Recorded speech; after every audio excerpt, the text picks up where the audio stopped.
where are you joining us from? I'm here in North Idaho, Coeur d'Alene, Idaho, pretty close to Canada, pretty close to Washington. Yeah, post in the chat as you're coming in where you're joining us from. And what are you looking for out of this webinar today? What do you want to learn from Tiffany today? As y'all are coming in and posting in the chat as well, I want to just take a minute to introduce Tiffany. Also, briefly myself, I'm Cody Duncan, Director of Partnerships here at Growth Tools. If you've been on any of our webinars in the past, you've probably seen my face because I'm usually on our webinars with Brian and Will and Bethany and a bunch of us from the team. So I'm here representing Brian to introduce Tiffany here. And Tiffany is awesome. We're super grateful to have her here.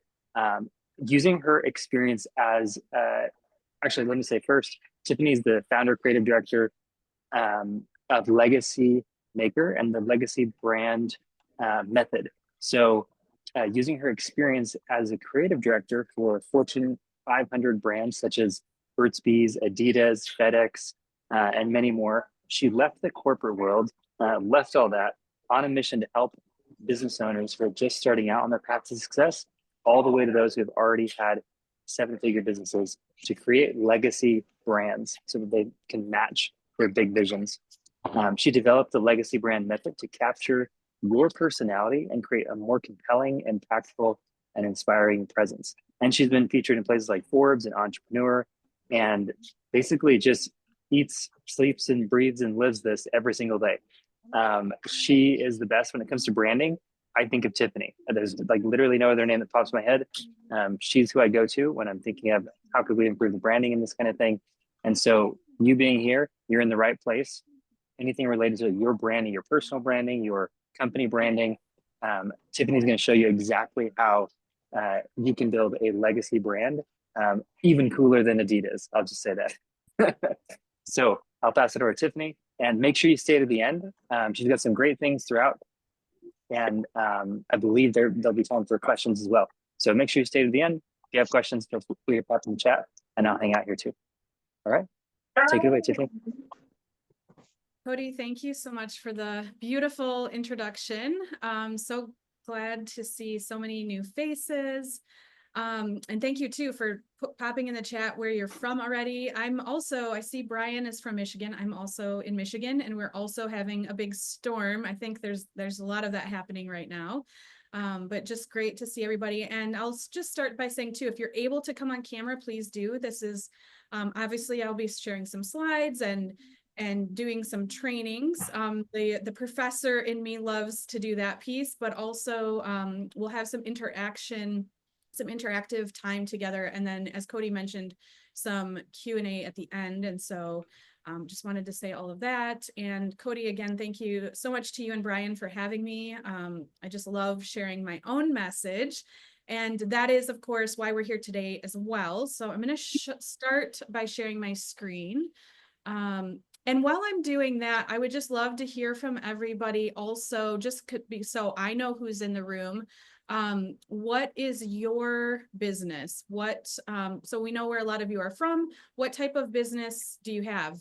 Usually there's a lot of, coaches or speakers and all of that in the house. And I just always love to know who's in the room. Oh, and of course, once I start presenting, then I can't see the chat. Let me see if I can get that back while you're typing there. Once I start my share, the chat tends to go away. So let me get that back out. Okay. Financial investigator. That's interesting. For Rod, geology, animal body worker, software developer. It's going so fast I can't keep up. I'll say what I can see. Let's see. Healthy ID, author and speaker, education coaching, project manager, helping people become project managers, real estate investor, house flipper and coach, consultant, teacher, writers, Rob, brain spotting practitioner. That's interesting, Jenny, love it. Brian, retired school superintendent, coaching business, artist and coach, software development, medical financial justice expert and coach leader. Amazing. All right. So nice to meet all of you. Obviously, just to keep on time here, I'd love to like hear more about what everybody does, but I want to make sure that we do keep on point. So I'm going to go ahead and reshare my screen now that I saw what everybody's up to. Just give me one moment. We're still having people coming in as well, so I want to make sure to let everybody in as we get started. All right, perfect. So I will be sharing screen as I mentioned, but then we'll also be doing a few exercises. Can everybody give me a thumbs up that I can see if you can share this, see the screen okay? Perfect. Thank you, everyone. And for everybody new coming on, feel free to drop in what type of business you have and where you're located.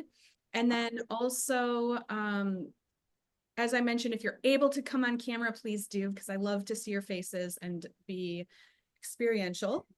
So why are we here today? We are here to make your message a movement. That is my main goal in life, is to help people really take their work to the highest level possible. So as Cody mentioned, my background, I did that in the corporate world, and now it's really important for me to help small and medium businesses do the same, because kind of the underdogs, not as well known, and a lot of like, just by hearing what everybody here is doing in the world, I believe that entrepreneurs and those of us who have the services that we have, we're actually the ones who are going to be making a change in the world, right? The world's kind of a crazy place right now. And we want to make sure to get our message out there to the people that need it. It's so important. It's always important, but I believe it's more important now than ever. So I have a few questions to get us started, and just go ahead and drop a Y in the chat. Like I said, I want this to be really interactive for everybody. So I'm curious, when it comes to your messaging, have you ever thought of these things? Maybe you've thought, well, I want to earn more, but people don't fully understand the value of what I do. Maybe you want to focus all of your time on your genius, not spend all your time marketing. That's me. I do not love social media or marketing that much, but it's part of the process to get our message out there, right? And maybe you want to take your business to the next level, but you also don't want to stop working. You want to stop working so hard, right? Because being an entrepreneur, it's a lot of work. I know when I left corporate, I thought, oh, my life is going to be so much easier.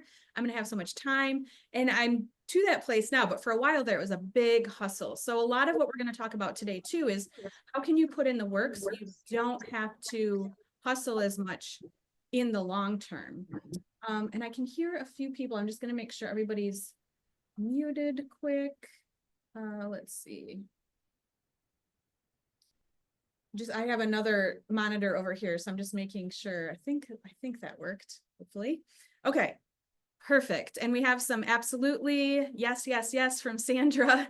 Perfect. Okay, so when we think about these things, what I like to say is the real issue is that you have not fully positioned yourself as an authority, because a lot of us, we are experts in our field, but if our branding and our marketing don't position us as the authority, that actually can keep us held back from more and more people learning about us, right? So once you step into what I call a true thought leadership brand, which we'll talk about today, then it becomes much easier to command premium prices, which of course allows you to earn more, but also give more. And I truly believe, especially now more than ever, the more money that we can have in the pockets of people who are doing good, the more important that is. Marketing and sales becomes much easier and can be put on autopilot. You can turn your business into what I like to say, an ATM machine, without spending time on social media. And ultimately, you can experience more ease in attracting your ideal clients. So we've probably heard this before, right? Maybe put a Y in the chat. Have you heard that being authority, like positioning yourself as an authority, is important? Like, this might not be new news to you. You might be like, yes, I've heard this before. But the thing is, the reason why it's so important is because you're invited then onto bigger stages, onto podcasts, into communities, and to be featured as an expert, right? Just like I'm here speaking to you today. And those opportunities are really gold in growing your business. And that's how, just like Brian and Cody teach like his BOPA method, which is so amazing. Before I even knew Brian, I had kind of done that without realizing what I was doing. And that's one way that I believe you can become social media optional, which is really beautiful. But in order to do that, you have to be positioned as an authority to do so. And we're going to talk about how to do that with your brand. So just 2 seconds. Cody kind of said this at the beginning, but just to say, like, why should you listen to me and what is my authority? I was able to do this when I came into the online space as a branding expert. I did have the expertise. Like he said, I worked for, companies like Adidas and things, but I felt like a kindergartner when I showed up into this space. Even though I could claim the expertise, it's a whole new world when you're online, right? It's kind of a different ball game. And so at first I wasn't even sure, like, what do I do? And this is so different. And I like to be behind the scenes. So it felt really icky to me to be like, this is me and I'm the person, I'm the authority. So the way I found to do it is really by thought leadership. So knowing what I knew from the branding space in corporate, I positioned myself as a leader. And within 2 years of starting my business, I was featured multiple times in Forbes. I was asked to be a contributor for Entrepreneur. I also taught at Kendall College of Art and Design as a professor. And ultimately too, my favorite thing that I like to bring up is being a mom, right? We all have these different parts of our identity. And that's ultimately what I want you to think of when you're positioning yourself as an authority. It's literally a new identity that you're taking on, right? So there's also mindset pieces to think on. And we have to literally have an identity shift. And some of my clients, when they go through the process, they say, when they come to me, they're like, I'm literally having an identity crisis. Like, I don't know who I am anymore. I'm a mom, I'm a dad, I'm a wife or a spouse or a dog mom or, like all these things. So how do you wrap that into what I like to call a category of one brand? So that allows you not only to position yourself as an authority, but really stand out as the go-to expert in your field. And Robin's saying here, I'm afraid nobody will want to work with me. And I think that's a common thing. Like, even if you do have the expertise, if you don't stand up and own your authority, then how do people know about you? How are they like, yes, this is who I want to work with? So that's really what we're talking about today. And the truth is, your brand is your power, right? If we look at Starbucks, and this is actually a little bit outdated graphic that I couldn't find a new one. I actually have to make a new one because really the cost used to be like $1.25 and Starbucks would be $3.25. I think with inflation, this is more like, this would be $3.25 for a regular coffee and Starbucks is like $8.25, right? Especially if you want a fancy drink. But regardless of the actual price, you get the point.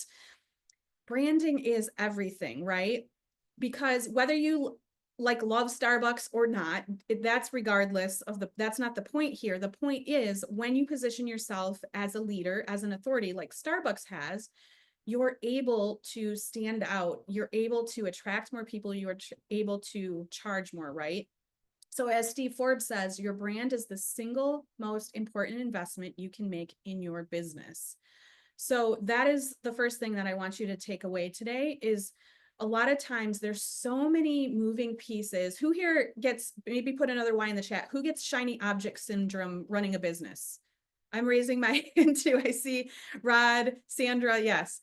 It's like, oh my gosh, there's so many moving pieces and you don't know where to focus on first. And that's why, of course, I'm partial as a brand strategist. Oh, and I see, Cody, I don't know if you have access. There's people in the waiting room. Are you able to let them in? I just noticed I can't push it when I'm presenting for some reason.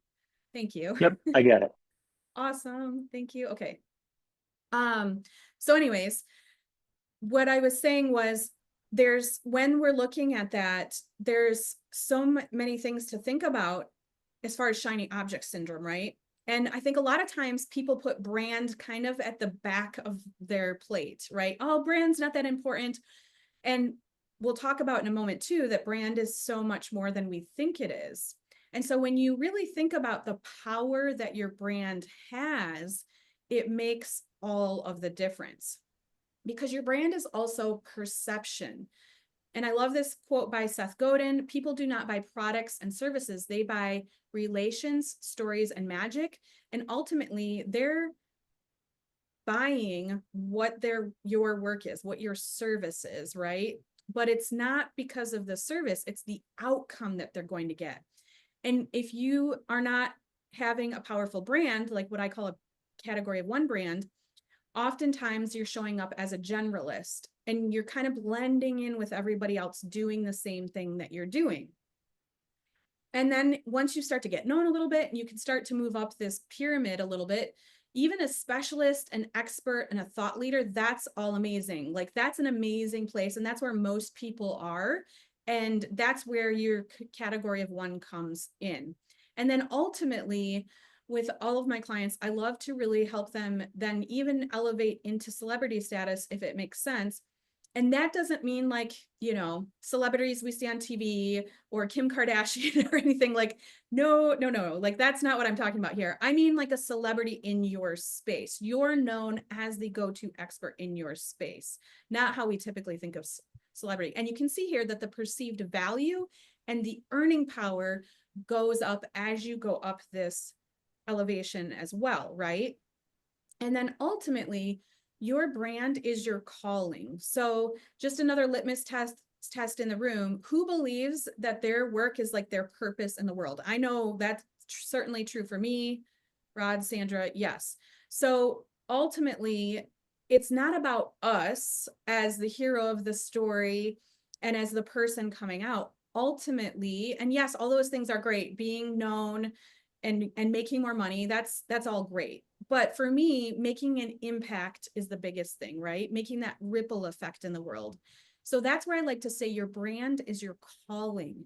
And when you allow yourself to be your true self, your essence to show through, and when we can capture your essence in the brand, that's where the magic is. When people can feel the authenticity of you. And so often, I'm going to show you a few case studies in a moment, that doesn't happen in the brands. And we'll talk about why and how you can actually capture your authenticity. So on that note, I'm going to show you a few case studies of what I consider a category of one brand to be. So I'm going to show you some past clients that I've worked with. This is one of my clients, Selena Sue, and I helped her develop the Impacting Millions brand. And the reason this is so important is Selena sells publicity. So I just want you to kind of open up to what the idea of a brand is here and how that's positioned, because Selena could have said something around publicity and things like that. But the reason we chose Impacting Millions as her brand name is ultimately that's the impact that she wants to make. And through publicity, she can impact millions. And you can see in the logo here, we have all these dots. That is to represent like the ripple effect that she's making when she helps her clients get featured in Forbes or something like that. Then that ripple effect goes out into a wider space, right? Then next up, I have Amanda Walker. Now, some of you may never say the word damn in your branding, and that's fine. I wouldn't either necessarily, but Amanda's kind of hardcore, and she's a coach and she teaches coaches. And so for her, when we realized to position her as a category of one, she didn't want to be known as just another coach out there. She wanted to be known, not only is she the best damn coach, but she wants to help people be the best damn coach that they can be. And so I'm showing you visuals today because visuals are important, but we're not just talking about the visuals of a brand. We're actually talking about the messaging and the whole ecosystem of the brand, which we'll talk about a little bit more. But I'm showing visuals because on slides, that's, you know, the visuals are what paint the picture, obviously. And this is my client, Randy Kaplan.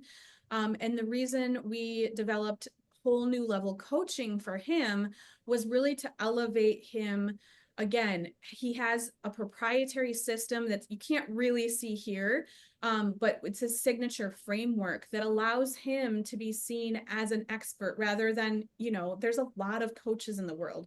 So really, to position yourself as a category of one, you really want to think about your business name, the methodology that you're teaching, and how you're showing up. So this is just a quick snapshot. If you're wondering, like, what does a category of one mean? What does it look and feel like?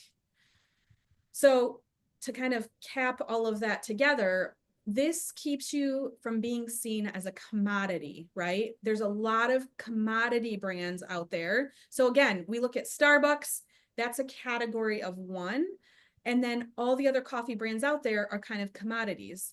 Now, it doesn't mean that they're not doing well. And I personally love to support local coffee shops. So it's not like the commodity brands aren't getting business.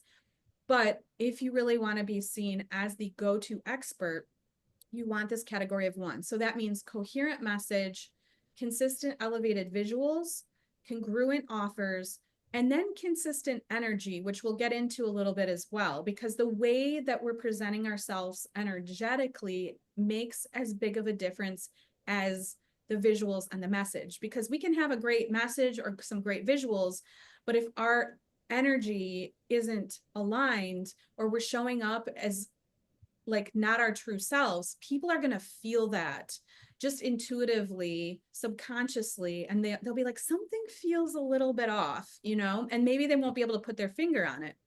So all of those things really matter. And then ultimately, as I alluded to earlier, this is what we typically think of as a brand, right? So maybe another raise of hands or why in the chat. When you think of a brand, you usually think about like the font, logos, the colors, the name, right? And that's all important. But ultimately, that's the issue that I see entrepreneurs making is grabbing, okay, I'm just going to grab a font, grab a logo, name this, and grab some pretty colors, throw up a website, and that's the brand. When really, this is a true, what I call brand operating system. And that is my trademarked proprietary system that I help clients create, which is the brand operating system. So yes, it includes these pieces above, but ultimately it's all of these pieces below the surface that are invisible that actually make a category of one brand. So if you think about some of the thought leaders that maybe you follow online, and you're just like, wow, they just seem so put together. You can't wait to like join their programs or show up to their workshops. Most likely they have all of these things very strategically figured out. And yes, they may have a pretty logo, but ultimately a logo is not going to help us get business, right? It really doesn't matter that much. It's really all of these pieces of the vision, the values, the voice, getting clear on who your audience is. What is your brand story? What is your strategy? What is your positioning? How does your personality showing up? What's the framework? What's the personal story, right? So again, that's what I really want you to think of as a category of one brand, is how you're using all of these pieces below the surface to do that. And this is what I like to call, this is the how, right? So the what, if we go back here, the what is creating a category of one brand. That's the answer of how to be seen as an authority. And then the how is the brand operating system. And this is what I like to call the key to automation. This is what helps you, once you have clarity on your brand, things flow so seamlessly that you don't really have to reinvent the wheel all the time. You can repeat yourself, which can be boring, not gonna lie. Sometimes the unsexy things of repetitiveness is what works, right? I share a lot of the same messages over and over, but that's because it works. It's a tried and true method. And once you get that nailed down and it's clear and it's consistent, you don't have to think about it again. And your main focus can be really helping your clients, number one. Well, actually, number one should be family, right? Family and taking care of ourselves, I believe. But clients second, right? Like, I love my clients and they're basically like family. But ultimately we want that freedom lifestyle. And so this allows you to easily captivate your audience, connect with your audience, capture your audience, Какой-то класс, and очередной, convert, который я and подписалась в ultimately старте. collect income and create impact. I think we have a few people Бесконечные who are not классы у меня играют on the background. Let's see. Let me see if I can just try and mute everybody again. Or if you're not muted, please try to mute. Thank you. I know we had a few people hopping in. Thank you. Okay. So ultimately, once you capture and convert, then of course that leads to collecting income, but also creating the impact, right? So a few more case studies, and then we're actually going to need to do a little bit of workshopping together. So when we're thinking about, okay, what does a brand operating system mean? Some of you may be like, well, that sounds cool, but what is a brand operating system? Like, what does that actually mean, right? Well, let's talk about that. And I'm still hearing people, so I'm just going to go to mute all again. Okay. Perfect. So this was my client, Kisma, and this was her brand before we worked together. And there was nothing like horribly wrong with it, except if, as you can see on the left side, that was her website. And on the right side, it was like her Facebook group and her Kajabi courses. So I don't know, but it's pretty obvious to me there's a disconnect because the left side feels really serene and approachable. And then the right side is like kind of psychedelic and interesting, right? So, and the thing was, is Kisma had 27 Kajabi courses. So when people came into her ecosystem, it was like, I'm Kisma, your prosperity code mentor, and I have all of these different ways that we can work together. So people would come in and kind of freeze, like they would see her content, maybe on social media, or see her in a workshop, and they'd resonate with her as a person. But then when they would go to actually go to her website, they'd kind of freeze of like, I don't know what to do. And that's a very common thing. Like how many of you maybe like you can be in a networking room, and that in a networking room, it's really easy if you can talk, you know, very concisely about your work, people will want to work with you because they're feeling your energy. But it's another thing to portray that on like a website or sales pages or landing pages, right? And so that was happening to Kisma. When she was in person with people, it was amazing. But when it was online, there was like this big disconnect. So this is what we did to create her brand operating system. We condensed all of those 27 courses and we looked at what is the common red kind of thread that ties everything together. And then we really looked at what are those categories or buckets that it could be under. And we came up with, oh, she's really talking about prosperity, wisdom, success, and relationship. As a coach, those are the 4 things that she really helped people with. And then you can see in her top logo here, we had like 4 swashes to represent the 4 pillars. So this is where one of the aspects of creating a brand operating system, where when people land on your site or your offers, it's very clear of how you can help them. Now people can come in, and Kisma isn't just focused on one narrow niche. I actually don't believe you should niche down too much. I see so many multi-passionates that niche down so much that then a year later they're beating themselves like over the head, like, oh, I'm so sick and tired of like sharing the same thing over and over, right? So I know there's a lot of brand experts that like, you should niche down, you should be known for one thing. No, you don't have to, but you also don't want to be known for 27 things, right? So this is where you can narrow the scope and really have people understand where you're coming from. And then to move forward, how that parlays into a brand, like visually, you can see how everything now is cohesive and consistent under one umbrella, which allowed her to increase her reach by 4 times. She doubled her income quickly. And ultimately, the main thing that she's excited about is she's really attracting aligned clients. Because I don't know about you, but if you've ever had clients that, okay, I'm getting clients, but they're not really the type of people I'd love to work with, that makes a huge difference too. So when you have that category of one brand, you can really make sure that you're attracting the clients, because when you're reflecting your essence, right? Like attracts like, and the branding and the messaging is on point, then you're truly attracting those people that you like cannot wait to work with. Okay, I'm just checking out the chat here for a second, and Philip's saying cannot see. Can everybody else still see my screen or not? Did it? Okay. I'm not sure, Philip. Maybe check your settings, the window, because usually it'll have me, but it'll have the slides too. Maybe you just have one of the windows showing. Okay, perfect. Thank you. Want to make sure, because otherwise what I'm talking about isn't going to make any sense if you can't see it. Okay, perfect. Okay, so we went through the what, we went through the how, right? So category of one brand, then the how is to create the, let me go back here, the brand operating system, right? Now we're going to move into the why. Okay, and this is the part that's really like my heart and the essence of me, just so you know, is your legacy, right? And I don't mean legacy as in like having a statue in your name and having a bunch of things named after you. Really, the legacy being the work that you're leaving behind, maybe the books that you write or the courses or just how you're impacting people's life. And ultimately, this is also the key to abundance.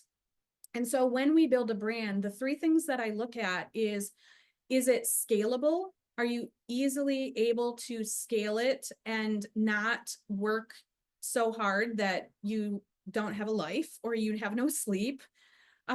Is it sustainable, which is similar? We want it to be sustainable, repeatable, easy, easily attracting people without trying to like throw spaghetti at the wall. And then ultimately, is it sellable? And that last one won't apply to everybody. Not everybody wants to sell a business, but in my eyes, if you're not building a brand to sell, like what's the point? Because all of us are going to want to get to retirement at some age. Some of us, like may want to get there earlier than others. And when you have a sellable brand, that's an asset. Your brand is actually an asset. It's not just pretty colors, logos, and fonts. When you do it right and you have a trademarked system in place, you can actually sell that. And so that provides the ultimate security and satisfaction in my eyes. So quick case study about that is one of my clients, Andrea Sager. She was a lawyer in the general legal system for years. And she really wanted to leave, similar to how I left corporate. Probably a lot of you like left a career and then started out in a new career, maybe. And she wanted to help people, like entrepreneurs specifically, have legal help very affordably, because we all know that it can be expensive paying somebody by the hour. And wanted an easy space to do that. And she wanted to do it through a membership. So I helped her create Legalpreneur, which is a membership and also a website where entrepreneurs can get help easily and effortlessly for like trademarking and things like that. So the cool thing is that Andrea also already has secured millions of dollars in funding because the brand is so clear. It wasn't, so this is an example. So I'm going to go through a few examples of the difference of like a personal brand versus a not personal brand. And there's no right or wrong, and both are actually still sellable, just so you know. But specifically, Andrea knew within 10 years, she wanted to sell this brand. And so we didn't want it to be like Andrea Sager, the lawyer, right? We wanted it to be Legalpreneur. So like I said, she's secured a lot of funding and she already plans on exiting and selling the brand and the business within 10 years, which is pretty amazing.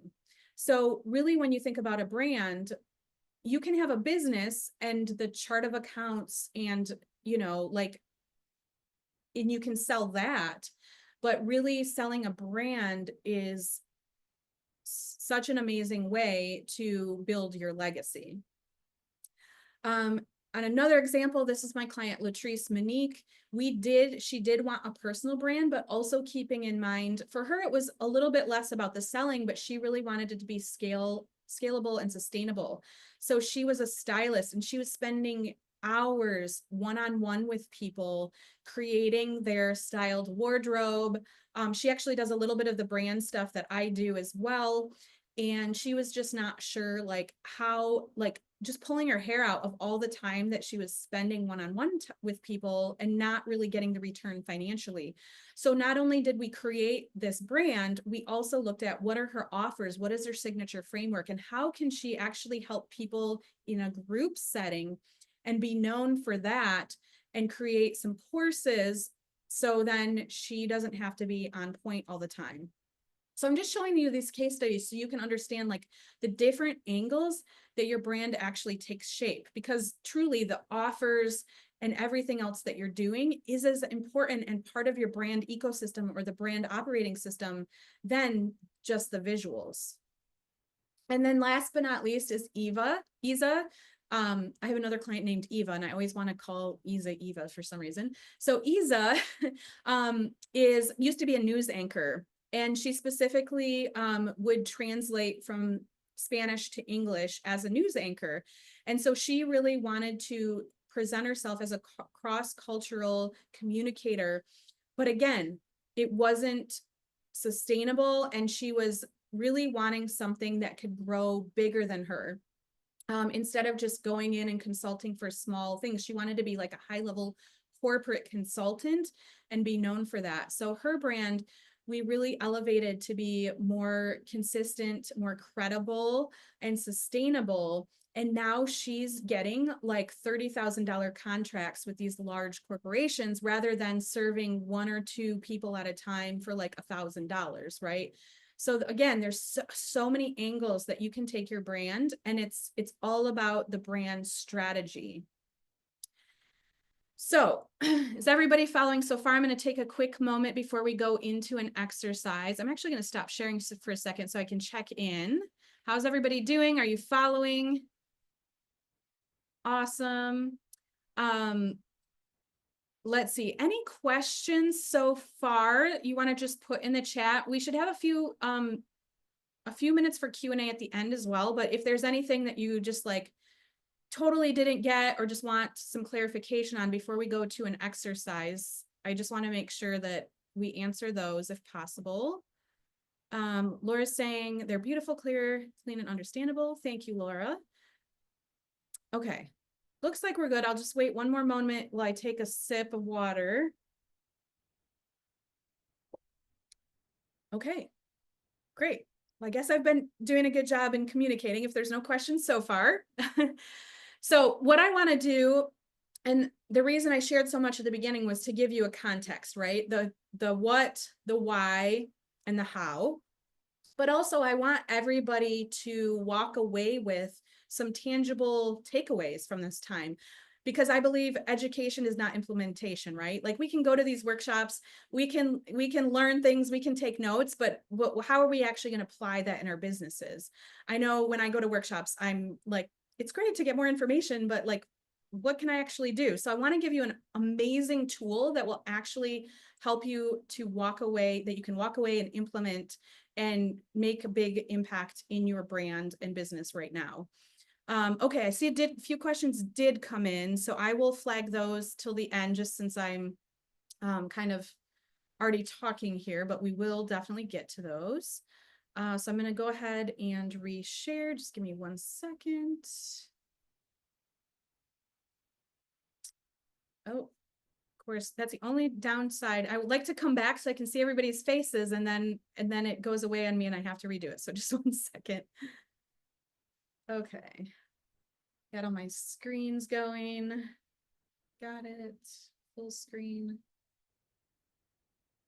Okay, so this is called the Belief Bridge exercise, and just credit where credit's due. This is something that I learned when I was in college. I've taught on as a framework when I was a professor teaching college, and it's so profound that I've shared it time and time again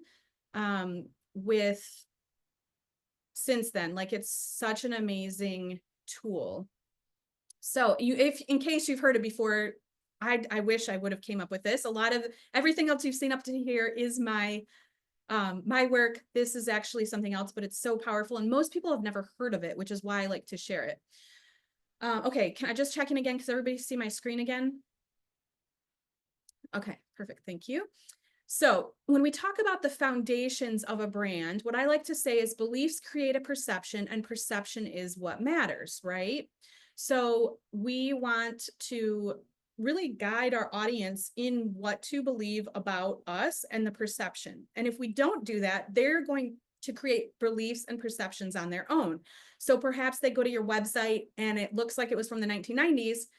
Unfortunately, they will create beliefs and perceptions from that, right? Even if you're the highest level expert in the world, or if your messaging isn't speaking to your ideal audience, that's why maybe people aren't converting. And it's nothing that we do wrong. One of my favorite sayings is you cannot see the label. I'm actually kind of famous for the saying, you cannot see the label from inside the bottle, right? It's really hard to have an objective view of our own businesses when we're the ones running it. And we know what we offer and we know how to do it, but it's hard for us to understand how or when to share with people and meet them where they're at so they have a clear understanding of what we do.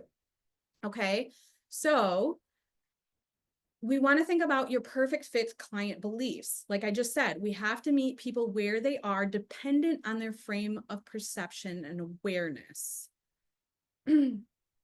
So what I like to say is the belief bridge exercise, we want to have them have a revelation. So like, oh, like an aha moment, then conviction that this is the right place to be, this is the right person to work with, which ultimately captivates them and brings them into our world to work with us. Okay, so what does that mean? So these are some examples of actual clients that I have worked with, a few quick examples of what a belief bridge is to model to you, so you can then take a few minutes we'll take about 3 minutes today to start working on this. And then this is something that you can, like, feel free to take screenshots, or there'll be a replay that goes out.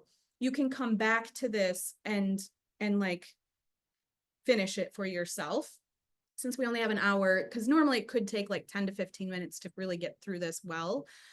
So, okay. My client is a women's midlife coach. Okay. Her name is Jackie.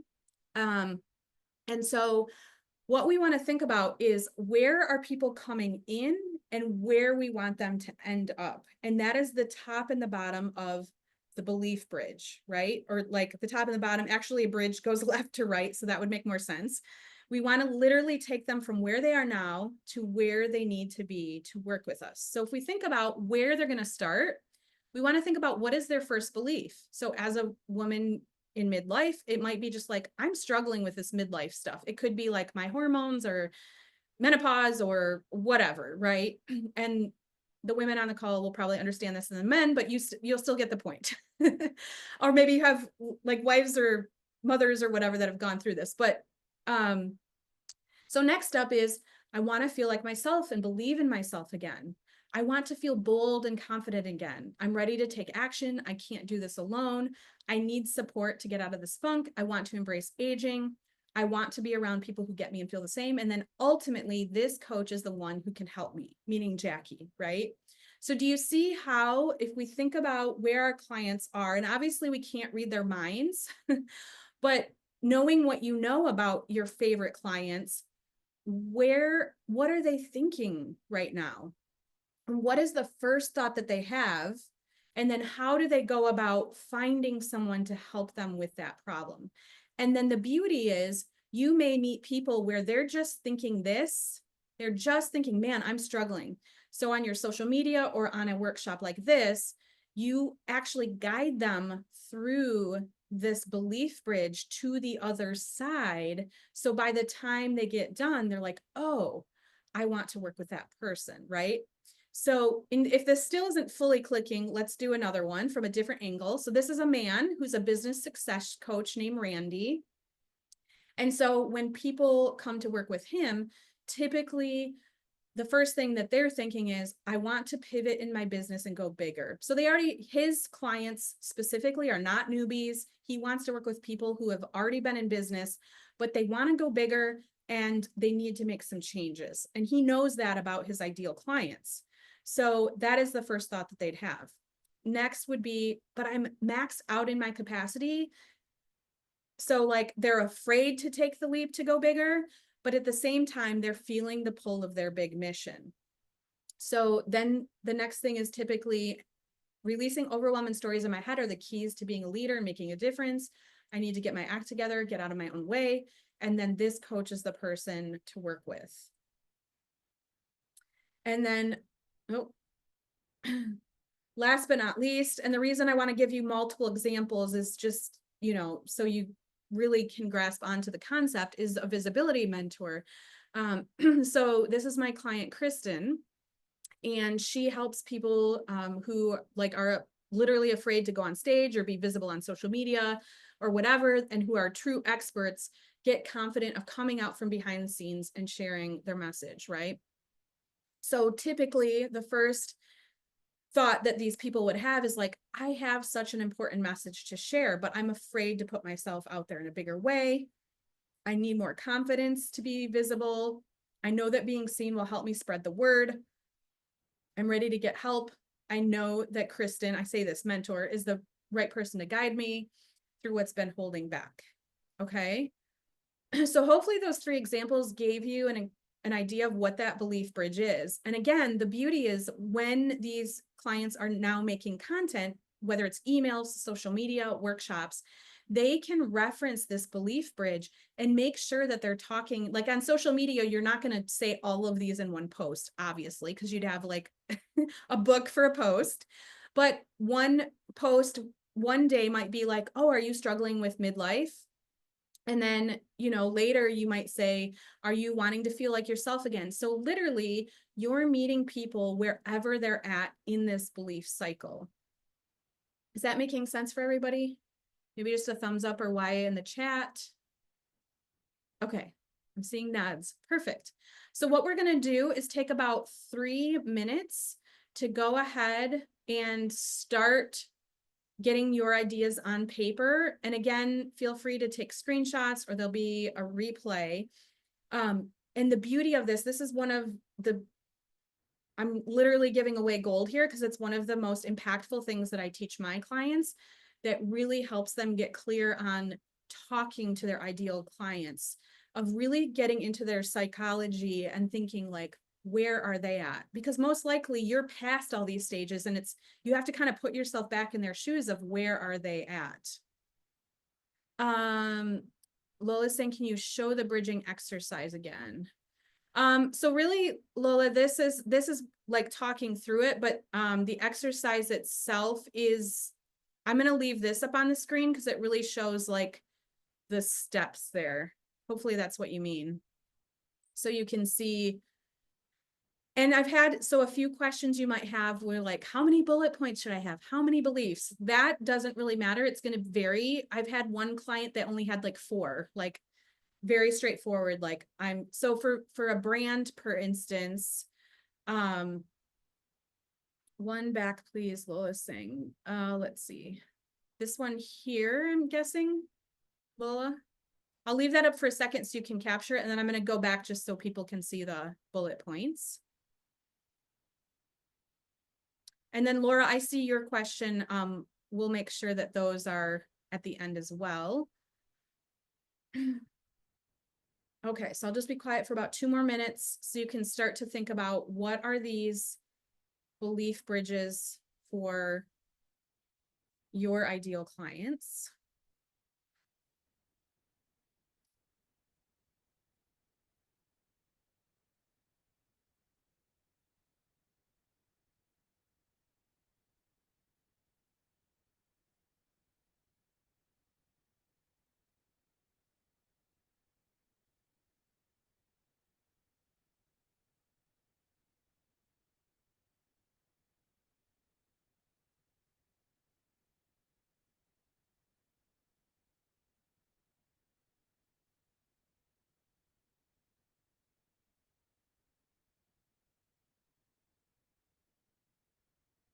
Okay, Parker, I will address your question in Q&A as well.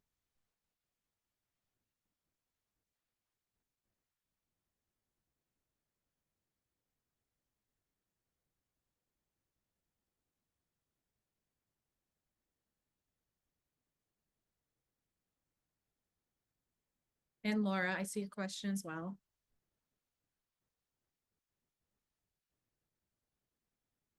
Okay, so man, 3 minutes goes by fast. It was 4:47, now it's 4:50. So let's go ahead and pause on that. And again, I really highly urge you to come back and do this exercise because it does make a huge difference. So I'm going to go ahead and wrap up the presentation here for a moment, and then we will get into the Q&A. So the last thing that I want to share is to establish your authority, like we talked about, just kind of a recap for today. We want to really create your brand operating system. So developing your brand foundation is what moves the needle in your income and impact. I specifically do that through my legacy brand method, which is my proven framework to create your brand operating system. I like to say it's not just a brand, it's your legacy, and which is why the name of my business is Your Legacy Brand. And as we wrap up as well, and I'll put that in the chat once we get into Q&A, to wrap up, I would love to invite you to my Brand Clarity Workshop series, which is happening early March. And that's really where we take this a step further and talk about making your message a movement without relying on social media or outdated bro marketing tactics that just don't work. And it's a $97 workshop series. It's 3 days for 90 minutes. But because Brian and Cody invited me on here today, and I just love to give gifts, you can get in for just $7 using the code LEGACY. So if you're like, this is all great, but I have so many questions and I want more, come to that. We go so much deeper in all of this. But since we just had an hour today, I wanted to make sure that you had a good context and at least one takeaway. So I will drop that code in and the URL in just a moment, but let me stop sharing as well so I can get into the questions. I think we'll have at least enough time to get through the questions that have already been asked. If you have more, please put them in, but if I don't get to those, come to the workshop series, or you can also go ahead and book a call with me. I love meeting with people. So that's an option as well. Okay. I'm just getting that URL for everybody. Oh, and Laura, you already signed up. Perfect. Okay. I don't know how you did that, but that's awesome. Maybe you came and saw me somewhere else or on something else. Okay, so questions and answer. I really want to make sure that you get as much value today as possible. So going back up to the top, Brian says, how important is our personal look to our brand? I love that question, Brian. For me, I mean, I'm partial because I am a brand strategist. For me, it is very important because you have 7 seconds to capture somebody's attention. So the visual aspect, the messaging is the most important. And so sorry to any brand strategists out there who think that logos are like the biggest thing out there. Truly, the visuals are not as important as your message, in my opinion, but they are important because if they're not consistent or they look very outdated or they just don't look professional, then people aren't going to, spend the money to work with you necessarily if the value isn't visible, right? But it's ultimately not the most important thing. So hopefully that answers that question, Brian. I'm going to try and go rapid fire through these. Elena is saying, if I consult on a few subjects, would you suggest to have different branding for each subject? Elena, it really depends. So maybe sign up for the workshop series because I go deeper into that. But if you're a multi-passionate and you have a lot of different things, my first goal is to say no. Keep it consistent. And so what I help clients do typically is find the golden thread between all their multi-passionate interests or their various offers and what's the highest level that you can share out. And then you can talk about those different things underneath of that umbrella brand, because that's going to save you a ton of time and energy and money and struggle in the long run. However, if we look at it and it's like completely different, like you're talking to, like, I'm just making this up, like women in their midlife, like one of my clients, but then you're talking to like basketball players in the NBA, like those are so disproportionate, you're probably going to have two brands, right? So that's really a case by area, but I would say whenever you can, try to find the golden thread and do one brand. Let's see. How would this apply to corporations? So Laura, I use this actually when I was in the corporate world with a lot of corporations. It's the same thing. It's just B2B instead of like B2C. It's just the way that you're looking at it and dependent on, so like, for example, Burt's Bees, if we're doing like a new skincare line, we would think about the target market of like the woman who's purchasing it and do that same belief exercise of like, oh, my skin's so dry during the winter, it's horrible. Like that's their first belief. I want a natural product, and literally working through what is that belief bridge for that audience. Now that's just one example. I'm not sure what, because I know you asked another question, Laura. I don't know what the corporation is specifically, but you can definitely still use it. Parker is asking, how do I go from having a list of assumptions to concrete evidence? That is a great one as well. So Parker, the thing is, we do have to start somewhere. So it's all in testing. So when I work with my clients, we take it a step further and we do some market research, which is another important thing that a lot of entrepreneurs don't do. So I'm so glad you asked that question. And everybody else, you can thank Parker because we can go off these assumptions and start testing them in our content, first of all. And once we notice that people are being activated by them, we know it's working and we know it's the right questions. And typically your intuition is correct. When I work with most of my clients, the questions that they're asking, they're close enough to what people are actually thinking that it works. But we do follow up in a market research, like the program that I run, Legacy Brand Foundations, we actually run market research within the program and get feedback from other people to ensure that that's what people are thinking. So Parker, what you could do is run this past maybe some of your current or past clients and say, hey, I'm just curious, when you were looking for a solution, what were you like, do these questions resonate? And what were they? And of course, everybody's going to have slightly different questions. None of our thought processes are exactly the same. So we want to really capture the questions that are like similar to what they would be asking, like do the best that we can. But awesome question. Laura is asking, urgent, timely question, preparing to publish your book. Book supplements as our core business. How can you expedite clearing the brand? That is kind of a deep question, Laura. So I would just urge you, honestly, just if you'd like to book a call with me, I'd be happy to talk you through that. I have so many people who come to me who are like, I'm about to have a book, and like realizing the impact that that's going to make on their business and that they need to, I'm actually working with 2 women right now, in updating their brand and creating a page specific for the book. So I would say it's easiest to book a call, but the main thing that you want to think about is kind of what the answer I said earlier. What is the common thread that ties the corporate brand to the book? How can you tie that together, whether it's visually or the messaging? So when somebody reads the book and they go back to the corporate page or vice versa, the corporate page, and then they buy the book, there is a consistency to it, or congruency, if that makes sense. That's my quick answer for the time we have left. Okay, style, weight, other physical characteristics. Oh, Brian. Okay, sorry. I thought you meant like the look of the brand. And we only have a minute, so if there's other questions, oh, Laura's asking how to book a call. Oh, that's a good point. I'm saying book a call with me, and then I didn't tell you how to do that. Let me get that. But Brian had a really good question, and thank you for asking that, Brian. Absolutely not.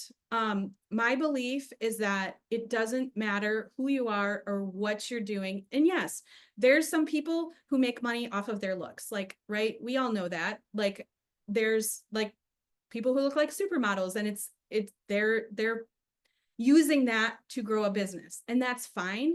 But ultimately, I think over the past 3 years, especially, that like very polished, very amazing brand that's all about the looks, I mean, that was kind of a thing for a while. I'm not going to lie about it. And even I was like, man, like, you know, you have to like look so polished, but actually it serves people better at this point to show up as your unique individual self, no matter how you are. And that's trustworthy. There's been so many scammers and people out there who are not actually experts, whether depending on their looks or not, that, you know, try to get people's money. Just, I'm very transparent if you can't tell. And so I think it actually is beneficial if you're showing up as a true expert and you are, and you say what you're going to do, what you say you're going to do, it does not matter. I've had people from every walk of life, every, like, all the way that do look like a supermodel, that don't, weight, size, all of that does not matter from experience, Brian. So, but good question. Okay, let me grab that link. We are at time. And I know we need to jump. Why is I have too many screens open from talking to you all. If you do want to book a call, I'm dropping that in. Otherwise, the workshop series will also have a replay going out. So if you want to come back and look at the exercises or anything, that will be available too. So I know that was very like rapid fire at the end. I hope it served all of you. Cody, thank you again so much for having me here today. I don't know if you want to say any final words. Yeah, no, just thank you, Tiffany, for the training. Again, just really appreciate you coming to teach our audience and share your expertise and decades of experience in branding and all these kind of things. And so thanks for the insights and takeaways. If you're, you know, on the fence, definitely take up Tiffany on, you know, the value that she's offering. $7 is not much to be able to really create that legacy brand of yours. So thanks everyone for being here. And thank you, Tiffany. All right. Thank you, Cody. Thank you, everybody.